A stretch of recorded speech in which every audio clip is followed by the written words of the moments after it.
Bullet proof বিশেষ বাসে করে হজরত শাহজালাল আন্তর্জাতিক বিমানবন্দর থেকে ৩০০ ফিটের সমাবেশ স্থলে রওনা দেন দীর্ঘ ১৭ বছর পর দেশে ফেরা তারেক রহমান। বিএনপির ভারপ্রাপ্ত এই চেয়ারম্যানকে বরণ করে নিতে এয়ারপোর্ট থেকে কুড়িল ফ্লাইওভার পর্যন্ত রাস্তায় ছিল জনস্রোত। বাসের সামনে বসে নেতাকর্মীদের হাত নেড়ে অভিবাদন জানান তারেক রহমান। প্রিয় জন্মভূমিতে তাকে স্বাগত জানায় বিপুল সংখ্যক নেতাকর্মী। এ সময় রাস্তার পাশে ছিল উৎসুক জনতার ভিড়ও।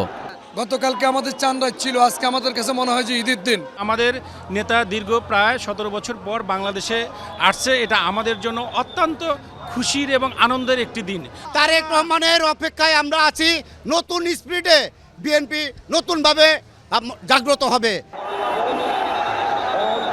কড়া নিরাপত্তার মধ্য দিয়ে এগিয়ে যায় তারেক রহমানের গাড়িবহর।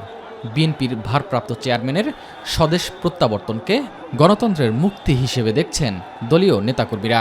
তারেক রহমান আগামী বাংলাদেশটা এমন বাংলাদেশ হবে যে বাংলাদেশে কেউ খুন হবে না, হত্যা হবে না, বিরোধী দলের মুখ বন্ধ করার জন্য কাউকে রিমান্ডে নিয়ে পিটিয়ে হত্যা করা হবে না। বাংলাদেশের বর্তমান প্রেক্ষাপটে যে ধরনের অস্থিরতা কাজ করছে, সকল অস্থিরতা দমন হবে এবং নিধন হবে।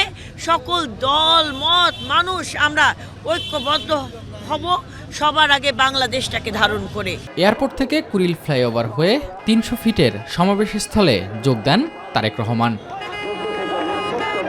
বিএনপির জন্য ২৫ ডিসেম্বর দিনটি স্মরণীয় হয়ে থাকবে। দীর্ঘ ৬,৩১৪ দিন পর প্রিয় জন্মভূমিতে ফিরেছেন দলটির ভারপ্রাপ্ত চেয়ারম্যান তারেক রহমান। তার এই ফেরার মধ্য দিয়ে সব অশুভ কাটিয়ে গণতন্ত্র পুনঃপ্রতিষ্ঠার পথ সুগম হবে বলে প্রত্যাশা করছেন সমর্থকরা। এস এম আরিফ, মাই টিভি, খিলক্ষেত, ঢাকা।